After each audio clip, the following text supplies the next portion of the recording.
Hi, this is Andy Booth, and you're listening to Mike Delivers with Mike Biseglia. I've known Mike for 8 years since I had the pleasure of being the DJ at his wedding reception back in 2012. They say marriage is a partnership, and after seeing Mike's dance moves, I can tell you that he got the best deal in that partnership.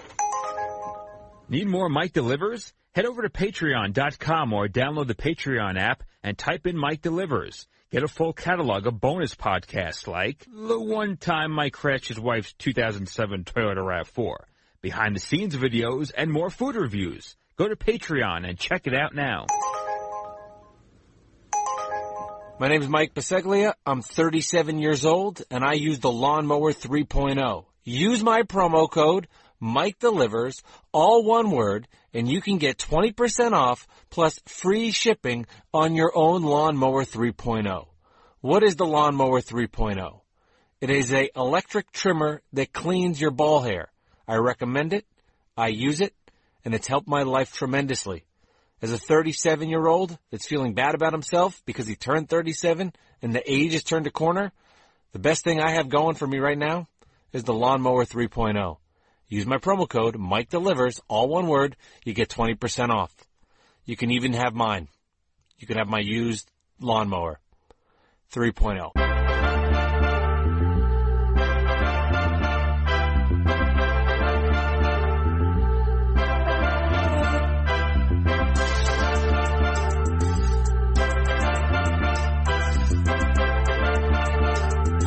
Welcome inside Mike Delivers from his wife's 2017 Toyota RAV4. Here's your host, Mike Biseglia. That's right. This is Mike Delivers, episode number 79. And I'm your host, Mike Biseglia. And I'm coming to you from my wife's closet in Bloomfield, New Jersey. You can find this podcast where all major podcasts are found, including Stitcher, Spotify, iHeartRadio, and Apple Podcasts. And if you're on Apple, please subscribe and download, give a 5-star rating, leave a comment as well in the comment section, and I'll read that comment and I'll sing that comment on a future episode of Mike Delivers. You can find me on social media, Mike Delivers Pod on Facebook, Instagram, and Twitter. That's where you can see my fancy food reviews and see me tasting foods that my wife and I talk about throughout all of these podcasts here on Mike Delivers. And then, this is the Mike Delivers podcast, and with this pod, it's typically been obviously about my food reviews, some basketball stories, and my times on the road, food reviews that I love doing, and a lot of my life, and a lot of my personality, and my background, and where I came from, I think is all a big part of what has been able to make the Mike Delivers podcast, for me at least, so enjoyable to talk about. So I know it's a weird one where there's times where there's topics that are difficult to talk about. And the murder of George Floyd was one of the most heinous acts I've ever seen in my life. And I've always prided myself to be a person that's accepting of others and loving others and definitely not to judge others and to accept everyone around me. But to say that I am a perfect person and that I've always done everything the right way, of course, would be inaccurate. So I say all that because I saw the murder of George Floyd, and you see it, and you can't wrap your head around something like that even being possible to happen. And I take a back seat and just kind of take a moment to reflect and say, you know what, I have so much in my life to be thankful for and so much privilege that I've had based on just the color of my skin. And I think it's really important that everybody who listens to this podcast and just in general, you take a moment to realize, that suffrage is real and that being an African-American man in this world can be a lot harder. And it's something that I've never had to even think of, even had to deal with, and never even crossed my mind. So for that, I think that white guys like me need to make sure we understand better the importance of not just, being in our heart, understanding what racism is, but to make sure that we go out and that we do the right thing, not only just amongst people in front of us, but that we make sure that we make it a point out in front in the public and that we point out what's wrong in the society. So my hope and my kind of like just moving forward, what I think is best for the world is that this is just such an awful time with what's going on right now, but that through all this, that we can become a stronger and better society, and that when it's all said and done, we love and we care for each other. And I know for me personally, I'm going to do a better job in making sure that I don't just keep quiet, that, I make sure that people realize the importance of everybody and that Black Lives Matter and that's a big deal. And you can showcase it or you can keep quiet. And I just don't think that we should keep quiet anymore because injustice is really fucked up. And I think seeing somebody lose their life like that is just is not the way we should be as a society, obviously, but I think all of us need to do our part in making sure that we're all brothers and sisters and that we can all come together and that we don't keep quiet and that we can make sure that the future is good. I mean, it's silly to think, but like I've got a kid coming in the world and it scares the shit out of me that there are racists and there are jerk-offs out there. And I just want to do my part and hope that can change little by little. And I know this is a terrible, terrible time right now in our country. So I'm going to continue with the podcast, but I just had to get that out of the open. And, I didn't have anything planned or prepared. I just was going to open the mic and just see how it went because I know that inside, like, I just have this bad feeling internally in me that I'm watching what is not the country that I love. So I just wanted to say that, for this episode, let's just keep moving forward. And I am excited about the interview that I have today. So I spoke with Andrew Boryk. We did it earlier last week. We spoke together. So he is the co-founder of Lunchbox Co. And just to kind of give a brief background on what he does, he created a site, a company that helps give control back to the restaurants. What might you be thinking? Okay, you're doing Uber Eats these days and you get the food delivered to your house. There is such a surplus, a charge that is put on the restaurants. They're not making that much money. And as you know, of course, with everything that's happening with the pandemic, the restaurants aren't open, so they can't get foot traffic in their restaurant. Then they do these delivery orders, and they're losing a lot of their money to third-party companies. So Andrew created his company, Lunchbox, which helps restaurants basically make their own Uber Eats. So we'll get to that in a matter of moments. I think everybody's going to really enjoy that. Also, quick couple of shout-outs. Want to give one to the O'Brien Creative Group. Thank you so much for all of the work that you have done for my podcast. The logo is incredible. The brand identity is amazing. This podcast would not be the same without the O'Brien Creative Group. It really would not be. Information on them in my show notes, o'briencreativegroup.com, theprosclub.com. That's where you can find me, Mike Delivers, and a whole bunch of other content like Real Talk Basketball with Rex Walters. He has an interview with Eric Musselman up. There's Outside the Box with Mike and Leon, Bad Weather Fans, and the Big O beer reviews. So the Pros Club is growing. And then I also want to say thank you to the Patreon page. That's mine. I said that weird. That's mine. That's mine. Mike Delivers at Patreon. And there you get a full catalog of bonus content of Mike Delivers. It's $4 a month. On there, you get an extra podcast. You get a video podcast. So you see my wife and I record our podcast. It's on video, which is a bonus one, bonus food reviews, and bonus blind food taste testings, all for $4 a month. It goes to help support the Mike Delivers podcast, also feed my cat Leon. So a lot there. This is episode 79. Episode 80, Taco Bell food review is coming, so I'm excited about that for everybody as well. My interview now with Andrew Boryk. He is the co-founder of Lunchbox, also doing some great stuff with something called the Help Main Street, which him and I will get into. So I think everybody will enjoy an important message here during this crazy time. Here is my conversation with Andrew Boryk. All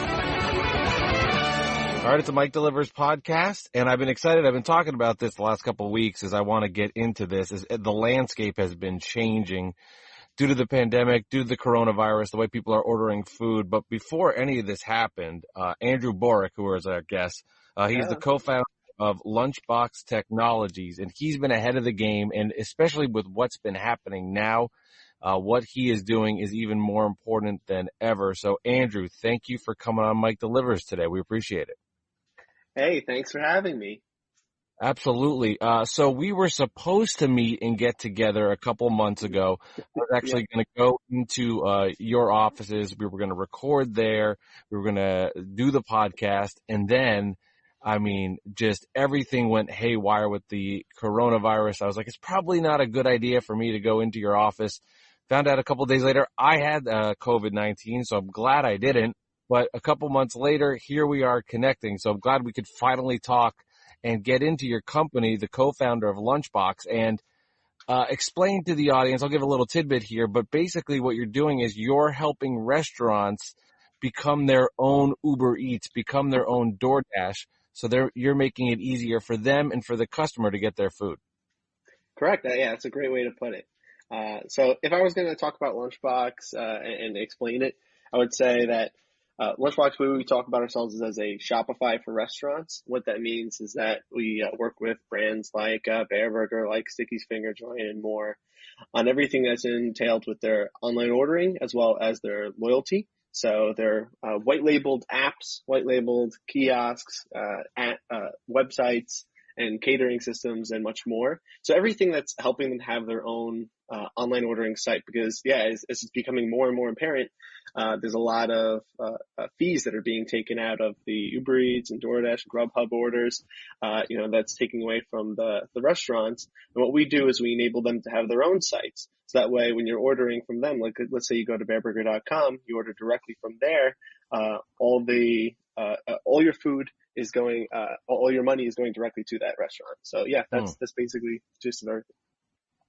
You know, and it's funny too, because I have noticed as a delivery driver, I have been all over the state in New Jersey. And one of the places I love when I get a request to is Bear Burger. A couple of reasons. One, because I know typically it's because Bear Burger is a great spot. It goes, a lot of people order out of town, so I know it's going to be a longer drive, which means more money on my end. But I also know every time I go to Bear Burger, the food in order is right. The food in order is ready. I get off at the street, I walk in, and I leave. There's no BS in waiting.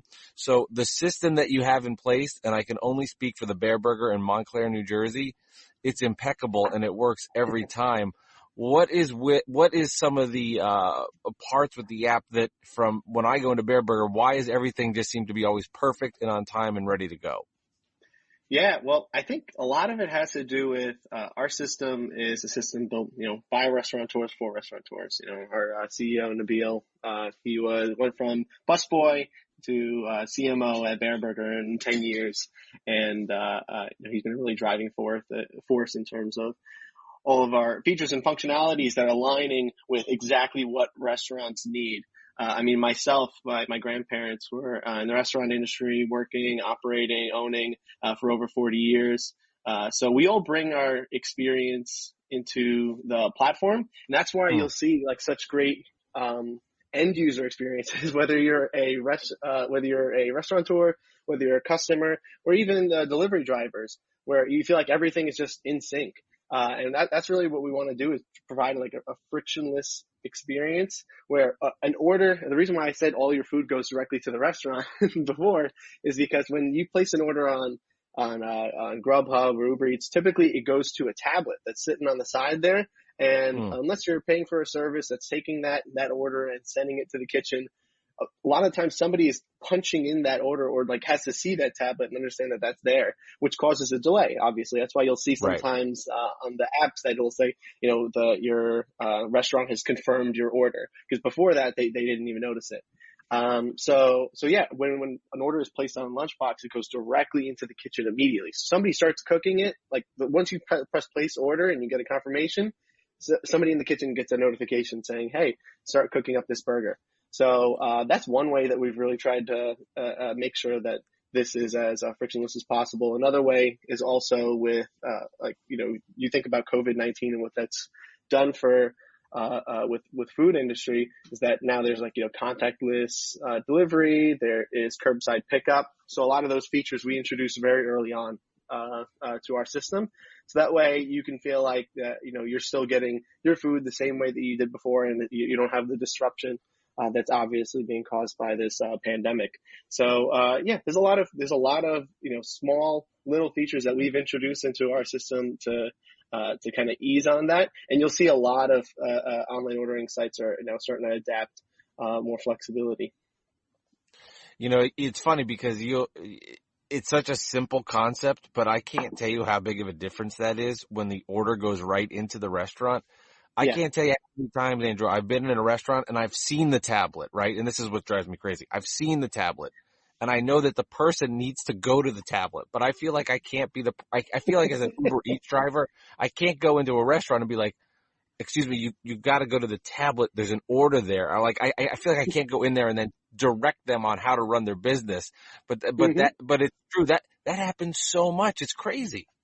Yep. And we spend countless hours, in a lot of different kitchens, a lot of different restaurants, and seeing that, nobody in the restaurant has time to sit there and monitor these.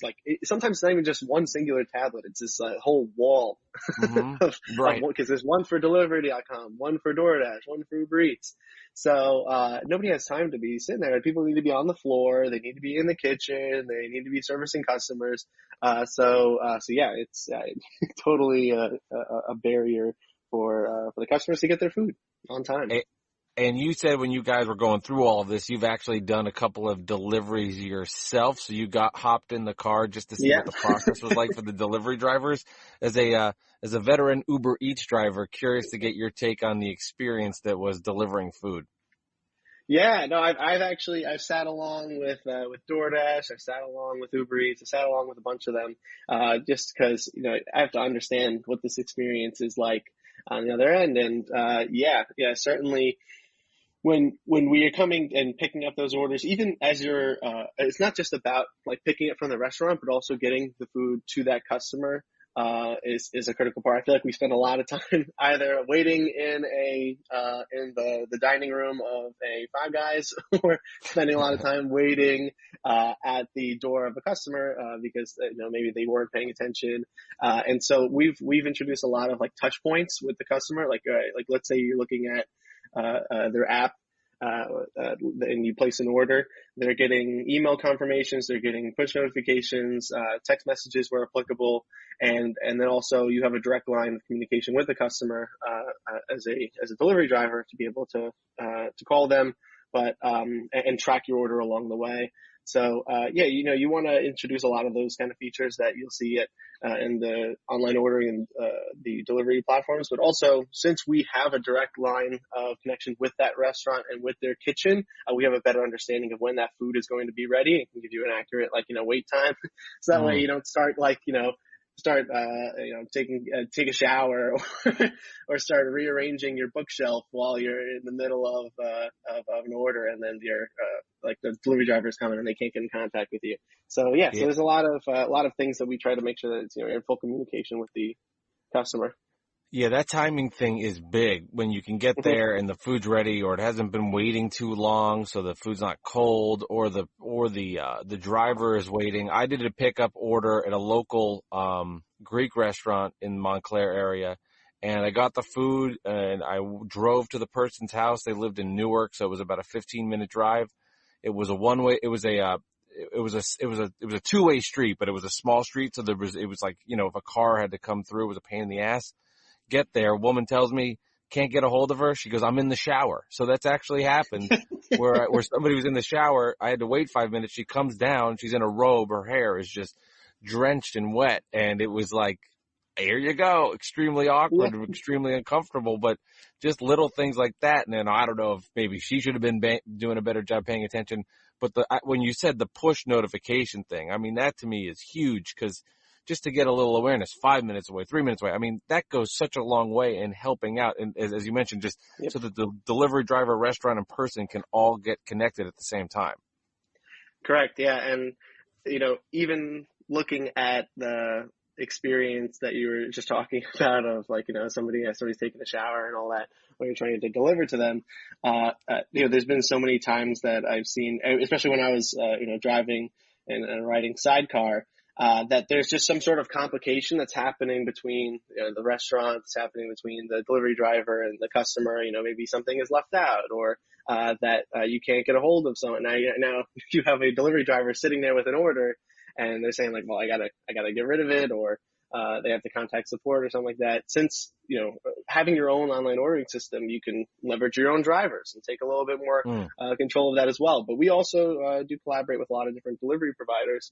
So that way, the experience is much more catered rather than it being kind of like, Uber Eats, they have to cover a lot of different bases all at once.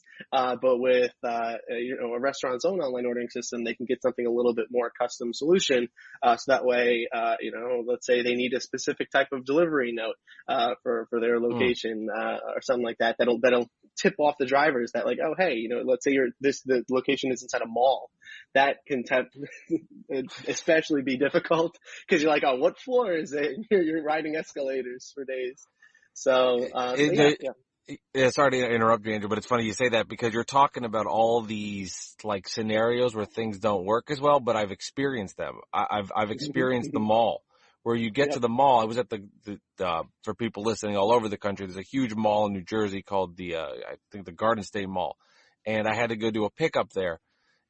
The app doesn't know where to take you. So I drive and I'm in a parking lot and I don't know this whole mall. So I go in there and I end up walking like 3/4 of a mile just to get to the restaurant where I need to pick up the food, then walk all the way back. I mean, it was a mess. So I've experienced the mall and the not where it's going to be. But let me ask Andrew too about so right now in these times, I've been reading a lot about and hearing a lot about how Uber Eats and DoorDash and different spots have made it a little more complicated for the restaurants, I should say, because there's such a high demand for delivery right now for obvious reasons. What do you make of some of these apps and Uber Eats, et cetera, just charging through the wazoo to the restaurants? Yeah, no, I mean, it was already bad before, for sure. Because, 30%, I think is like the industry average in terms of fees that they're all paying, that the restaurants have to pay to these, delivery apps. And so, even coming on now, I mean, you're looking at, the mayor of, New Jersey or mayor of New York and all that imposing, actual limits in terms of the fees that these delivery apps can charge because it really it gets out of hand. And then there's only so much that you can pass on to the customer. I mean, let's say you're ordering on the DoorDash app and you see like there's a delivery fee of $5.99. Some of that is being eaten by the restaurant itself, and then some of that is being eaten by the customer. There's another fee that's all outside of that in service charges. So so when you're looking at as a customer, and you're going on these apps and you're seeing all the prices now of your item, like you go and order it in store and it's $2 more or $1 more on the apps, it's because they're trying to adjust for that fluctuation. So it's not necessarily a restaurant doing it to get a little bit more out of you. It's just that they're trying to stay alive, especially during this, pandemic, but also, cover their margins because it's being terrifically, eaten out of. Yeah, and that's the problem right now. It's not 3 months ago, 4 months ago where you could go into the restaurant, sit down, order your food. Yep. This is the only game in town where you have to do delivery. So, I mean, it's basically like you're kind of handcuffed. Yeah, and before it seemed like there was an option, right? There was an option. You could you could just be that local sit down spot where everybody can come in, and that would be your experience. But now I think it's become more apparent is that there's no option. This like delivery and online ordering, digital ordering, everything that's involved with that is almost mandatory now. Because, especially during this time, but even after this is going to be done, consumer habits are going to shift entirely. There's people that are ordering off of Amazon, that are ordering off of Uber Eats that never did that before either. So it's not just the people that are selling from it, it's also the people that are ordering from it. And they're going to, look at how long it's been right now, like 60, 90 days. It takes 30 days to build a habit. People are already building new habits and and it's terrifically going to be changed after this is over. Yeah, it really is. So that, and I mean, that's why what you guys are doing is so cool to me, and how you can help out and how it can make restaurants' lives better, can make customers' lives better. I told you this before. It's funny too, because I swear you could go to Bear Burger, sit down, order your food, and have it come to your table.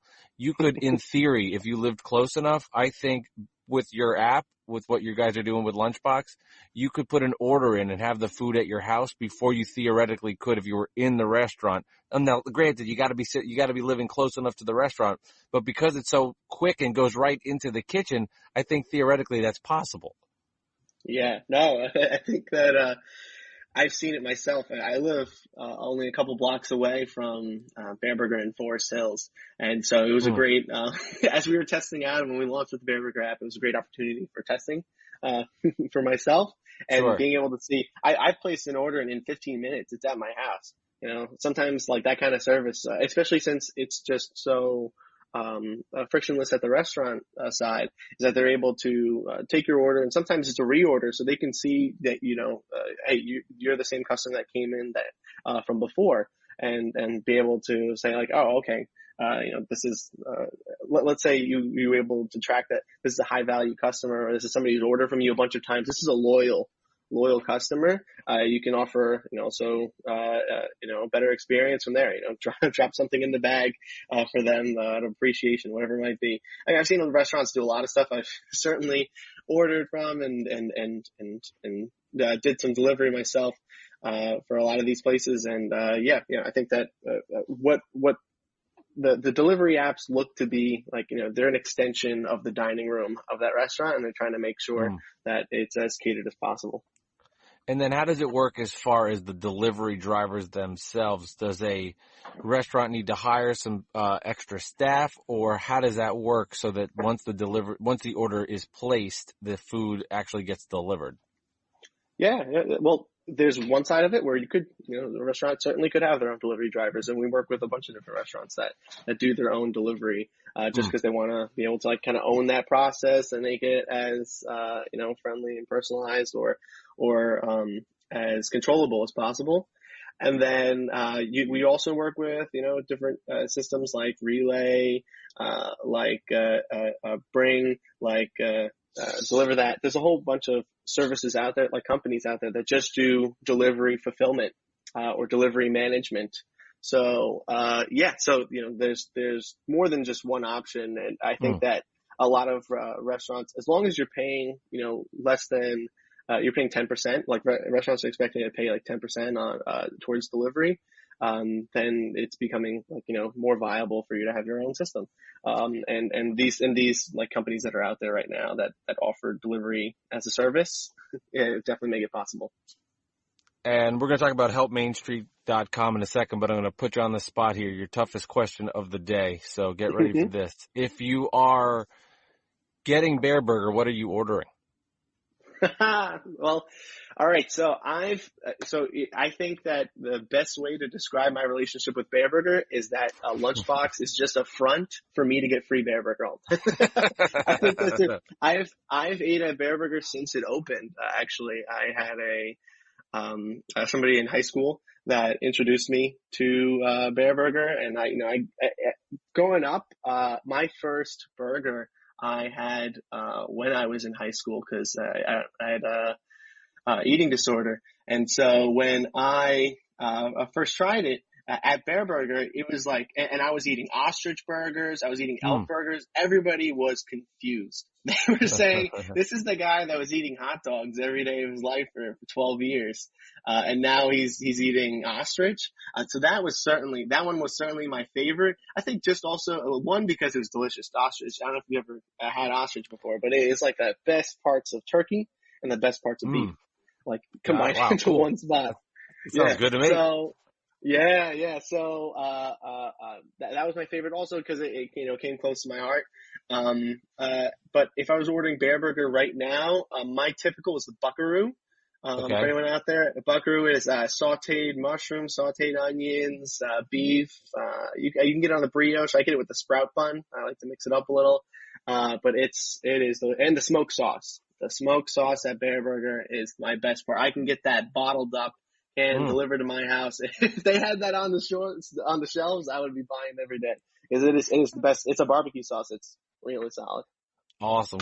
Good information. All right. How about restaurant, not Bear Burger, that you guys are working with that you've had in the past that you're like, man, I could really go for that on a Friday night at 7:00?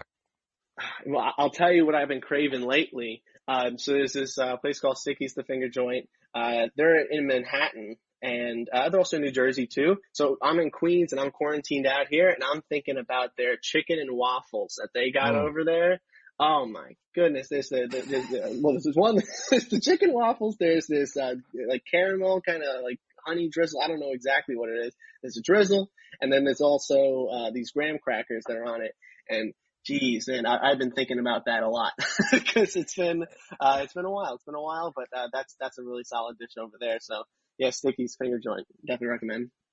I highly recommend it too. So I've only had it one time in my life. It was actually kind of recently. So pre-quarantine, when I had to commute into the city for work, I was I worked the 6 to 10 p.m. shift at CBS Sports Radio. So on the way, I was taking the bus in and out of the city, and getting back, there was like, I'm trying to remember now. There's like an 11 o'clock bus, a 12 o'clock bus, and like a 1:30 bus or something.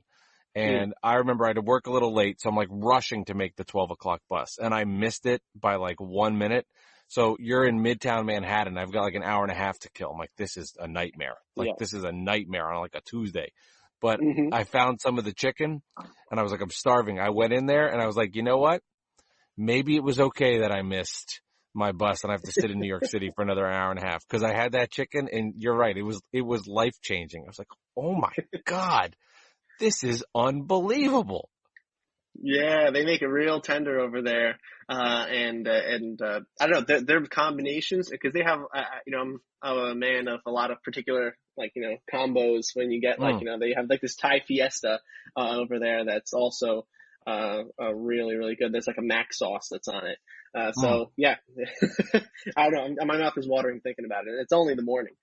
Yeah, right. Exactly. We're recording this in the morning, but it does sound good. All right. So everything now that you've been doing with helpmainstreet.com, you were referencing this to me during this pandemic. Explain to everybody listening what it is, how they can get involved, how they can help, and how they can support their local businesses throughout the area. Sure. Yeah. So helpmainstreet.com is an initiative that we at Lunchbox started alongside ENIAC Ventures and Halmeta over there, as well as over 200 plus different volunteers, and there's a coronavirus tech community Slack that's out there, and this is a huge volunteer effort by everybody to basically allow the small businesses to still be able to sell gift cards, to be able to sell their own direct channel online ordering, and also collect donations through one portal. So if you go to helpmainstreet.com, you can see at the top there's the option to pick between online ordering or a gift card. So when you're buying the gift cards there, it's all like we're just acting like a kayak for gift cards, and there's over 120,000 different merchants there from across the U.S. We've partnered with the Chamber of Commerce of Boulder, Colorado, with the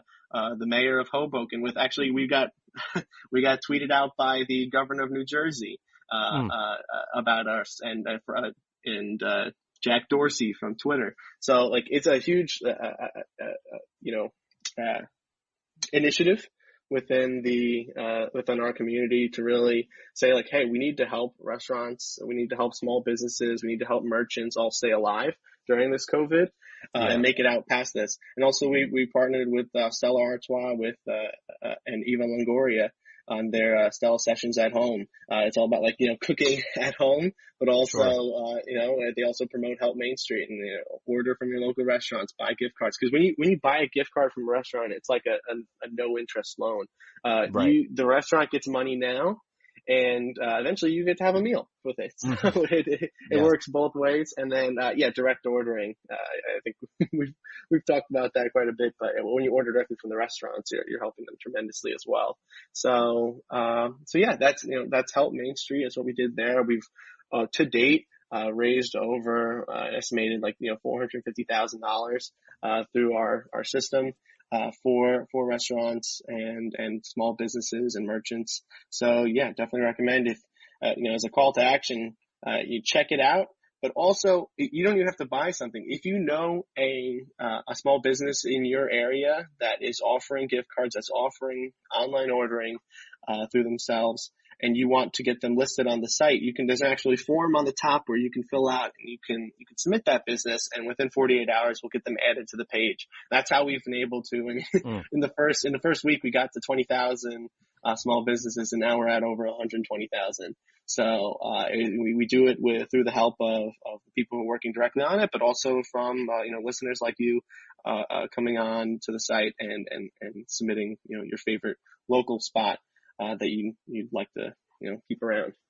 Excellent. Well, I'll make sure if you're listening to this now, guys, in the show notes, all the information that Andrew just laid out, some quick, easy links to help out right there in the show notes as well. All right, Andrew, I end all of my episodes with 2 questions that I ask to all of my guests that come on, and all I ask is your complete honesty. So the first question is, what is the best thing you ate in the last 7 days from right now? And I'll give you a couple seconds if you need to think about it. Oh man, I've definitely ate a lot at home in terms of what we've been doing here, and I will say my girlfriend's done a great job. I've done a great job in cooking. There's a couple different places. Am I able to give more than one, or I should just stick to the one?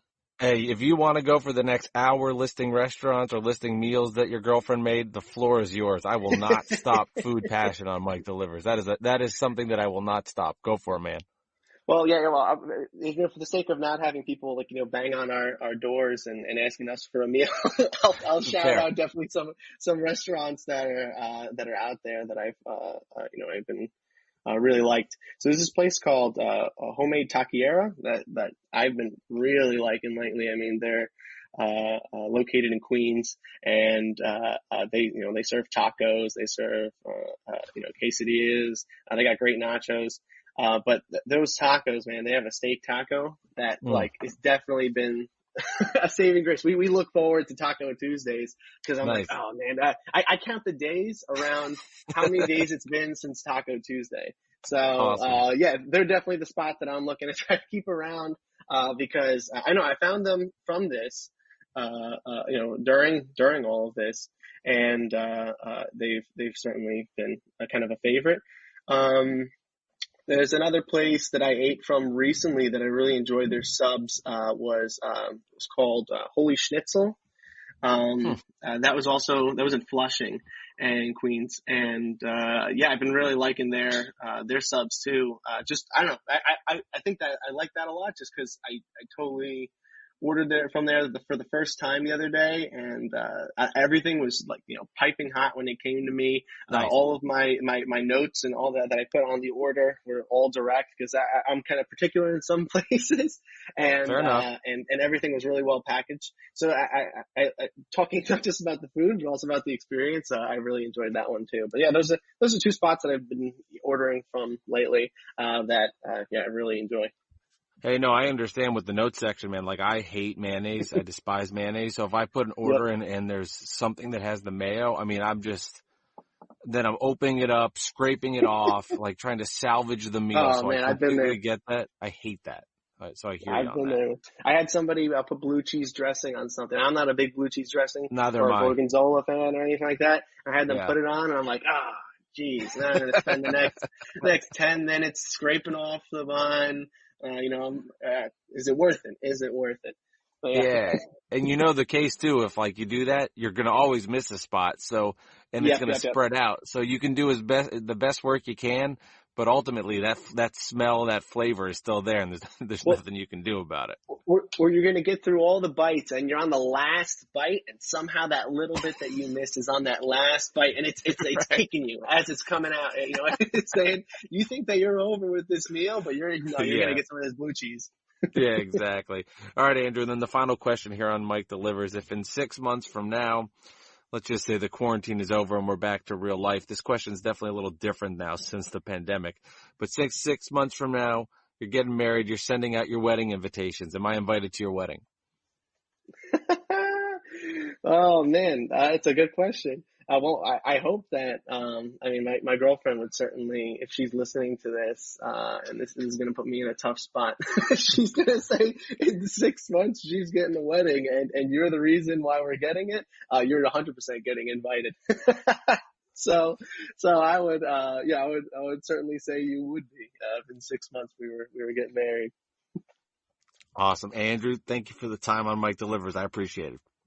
Thank you so much, Mike. Thank you for having me. Thank you, Andrew, for taking your time here on the Mike Delivers podcast. All the information you shared with me, it's in the show notes. So for people that are listening, they want more information on Lunchbox, head over to the show notes of the Mike Delivers pod, and you will find it there for you guys. Episode 80 comes out on Thursday, and the main part of episode 80, it's all about some Taco Bell, baby. That's right, Taco Bell. So my wife and I are like Taco Bell virgins for the most part. I have a little bit of experience with it from college, but don't really know much about it. So we're going to be trying some different Taco Bell items. But let me just read off some of what people suggested. And if you have more, go to my Facebook page. You can find the thread or email me, MikeDeliversPod@gmail.com. And you got here Don Burke, chicken soft tacos. Andrew Kacherka says cheesy gordita crunch. Carla Oliver, I like the breakfast crunch wraps. Josh Ender says chalupas, miss the verde sauce. Michael Landis says taco supremes, crunchy of course, gotta stick with the classics. Rose Geisler says I've never been, which started a very heated thread back and forth about Taco Bell, which we'll avoid. Lee Frano said crunch wrap supreme.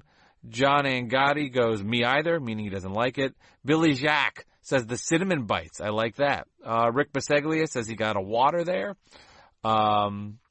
Shay Goodwin, never been. And then Ike Feldman, cheesy gordita crunch. Andrew Geisler, you have to get the Doritos Locos Taco Supreme. Stu Kovacs, beef chalupa supreme without a doubt. Eddie Gonzalez, beefy frito burrito, excuse me. Brett Brinegar, double chalupa, wish they had it year round. And Jeffrey Navin, back in the day, the Chilito ruled. I don't even know what that is. But keep them coming in. Taco Bell items. Want to hear about them. Let me know about them. I'm still learning. There's still time. My wife and I tried 2 items, which will drop on Thursday. I'm not going to say what they are now. You're going to have to listen in to find out what they were. I think one of them I read off there. One of them was not on that item. So go ahead, check it out. Episode 80 drops on Thursday. All right, everybody. I know this podcast was a little different, and that's okay, because that's the beauty of having a podcast, is that, you have a platform for what you want to talk about. Obviously, most of this is about food reviews, Uber Eats deliveries, but sometimes you have to veer off course and go a different direction, and I felt that was necessary today. So thank you, everybody, for listening, and thank you, everybody, for downloading this podcast. Thank you to everybody involved in this episode. Andrew Boryk from Lunchbox Co. for sharing your message on the importance of trying to take back and help out the restaurants. The O'Brien Creative Group for my beautiful logo. Tom Izzo for helping to create me and the Kit Kat as a cartoon feature. TheProsClub.com, where there's a whole plentiful of other kind of podcasts as I'm helping to grow the Mike Delivers brand, the Mike Delivers Network. And of course, thank you to Beautiful Noise. They are the soundtrack to this podcast. Would not be the same without them. It's like you hear that music tune, do do do do do do do do do, and you just think the Mike Delivers pod. So thank you to the Beautiful Noise. This has been episode number 79. We'll frickin' see you next time for episode 80.